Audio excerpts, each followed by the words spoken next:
The horses were, they made us a fierce tribe. Really empowered our people.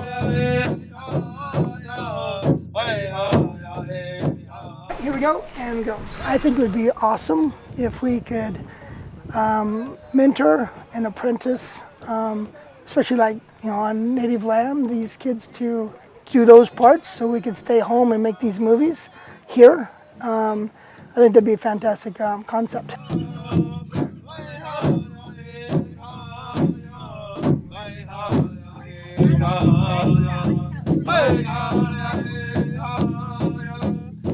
It's not about us anymore. You don't know how long you're going to be here on this earth.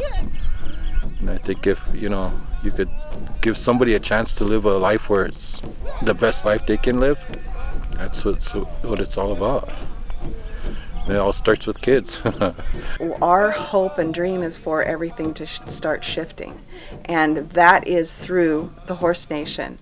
It brings everyone together. It's something that everyone loves.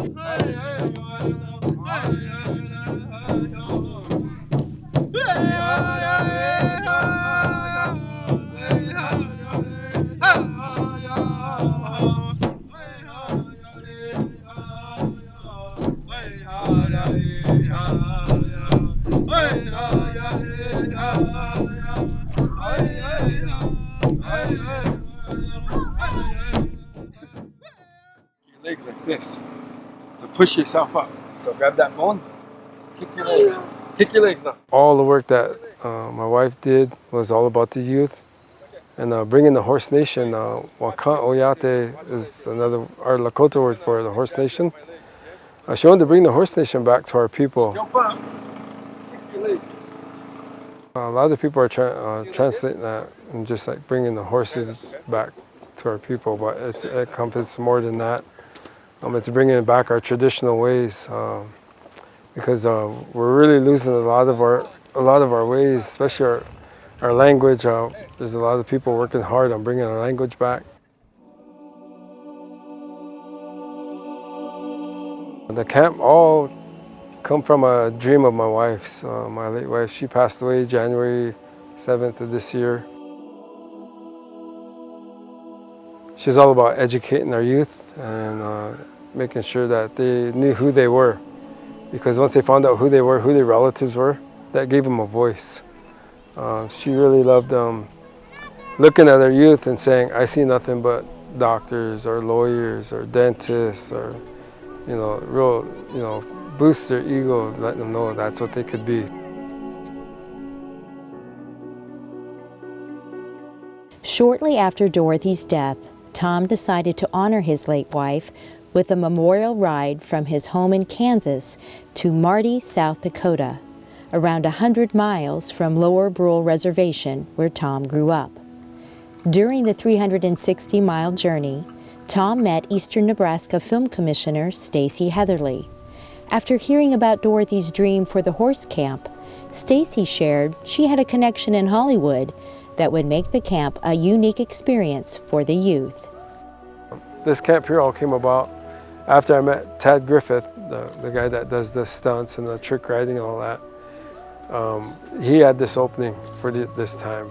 So I said, we got to do it because this is an opportunity of a lifetime. Not every day somebody from Hollywood's on my reservation trying to teach our youth the stuff that they need to get into the movie industry. And the master, Mr. Tad Griffith. I'm third generation trick rider and Roman rider, so we've traveled the entire country and part of the world trick riding and Roman riding. And then we went into dinner theaters and spent probably 15,000 performances at Vegas and Mexico City and stuff doing dinner theaters. And then my last location is when I doubled Antonio Banderas in The Mask of Zorro. And then we moved to Hollywood and we've made 175 films since then.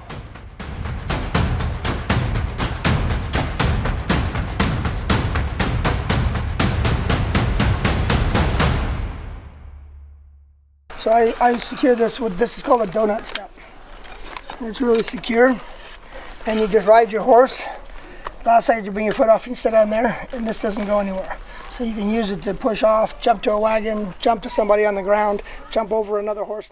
I think we're in a time, and rightfully so, where we're going to start seeing more films about American history with color, whether it be Native or Black or whatever. These stories are really something that the Hollywood and everything is turning toward and looking for content.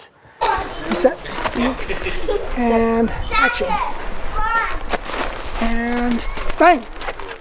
Breaking down some scripts and looking at what the needs were. And I recognize the fact that we don't have the infrastructure, we don't have the horsepower, we don't have the riders, we don't have all the people it's going to take to pull these off. Because we haven't made these huge period films in this country in a long time, because we taught Canada and New Zealand and Czechoslovakia and Romania we taught them how to make these films. Bye. Nice. Let me see who wants to be involved, who can ride, who wants to train to ride, who can also train to do basic combat moves. And then put yourself in a position to be hired, get your foot in the door, and then that's all it really takes, is to get your foot in the door, be good, do a good job, and meet people of the same work ethic. And then normally doors will start opening for you. I'm not asking them to come out to Hollywood and leave the reservation or leave their home. I'm saying, but it's a great experience to get out of here, go make good money, be a part of something that's going to last forever, and then come home. Hollywood has called before. The hills of Lower Brule served as the backdrop for filming part of the movie Dances with Wolves. That experience left a bitter taste for some of the residents on the reservation.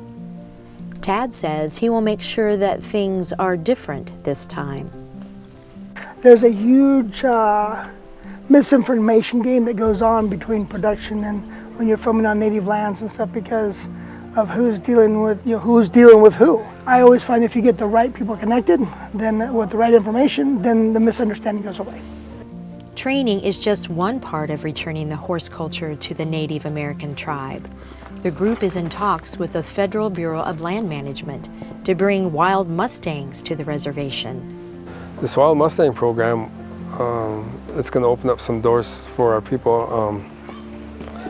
That's something we're working on now. Stacy Heatherly's really been like pounding the pavement with the BLM and returning the horses to the reservations where they should be. Not only return the horses to the reservations, but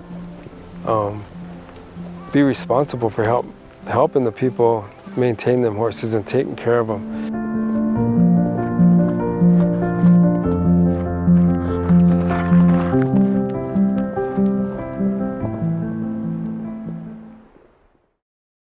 I painted a buffalo robe so it looks like you're being wrapped by a buffalo robe. So I don't know if you see that, but the buffalo robe is the shape of horses with eagle feathers. Beyond connecting with their culture through horses, artist Mark Powers works with tribal youth to return the people to its roots through language and art. It's one tribe, but they have different districts. Lower Brule basically just has one district. Some of them, a lot of the kids here are natural artists, and they don't even know it. Natural. And so I'm just trying to bring that out. A renowned artist himself, Mark seems to be most proud of the creations made by his students. I was teaching art here, and as an art teacher, I started a thing with my students saying how we can say we were here before when you graduated. So the students all we started out with the CO16 means class of 2016.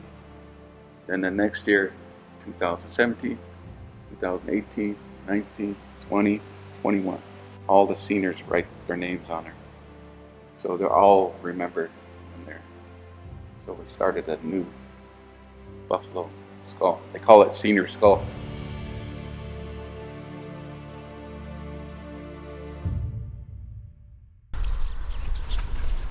Tom's cousin Sonny provides horses for the camp.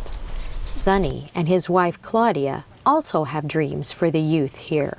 I'd like to take a do a trail ride out here with kids, you know, and maybe not a lot of them, but you know, a few kids at a time, just to let them experience, you know, even hiking trips would be, you know, but I have horses and I've been raised with horses, and I always try to do something with horses. And this is the choke cherry. Sonny milks the goats for Claudia's homemade soaps. Claudia hopes sharing her knowledge of making natural products and nutrition will help return health to the people of Lower Brule. There's been a lot of diabetes and cancer. I just want to provide hope and, you know, let people know that we love them.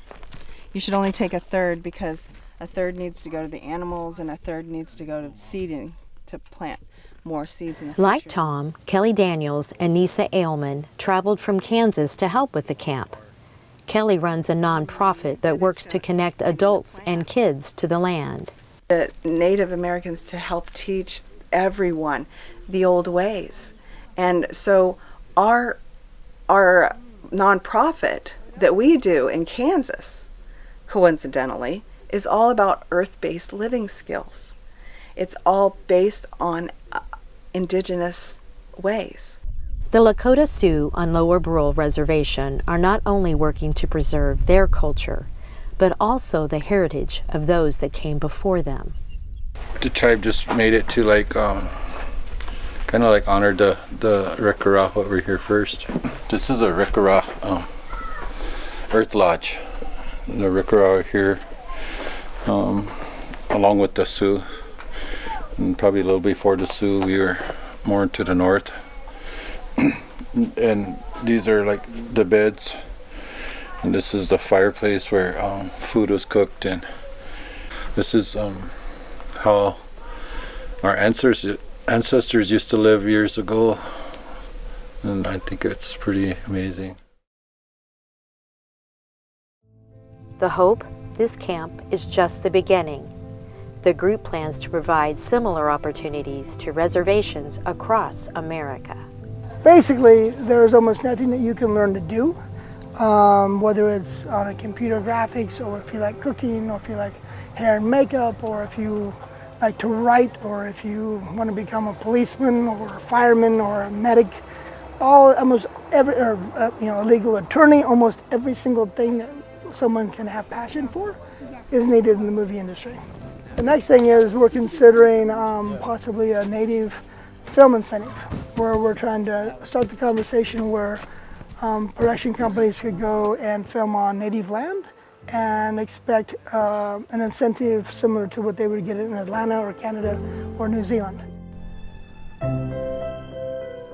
What that could mean is that that production companies could then film on native land and change people's way of life. Have some of that financial impact could actually reach those lands, and I think it would be a really unique way of stimulating their economic growth. Tom, can you get it some water? Drink some water?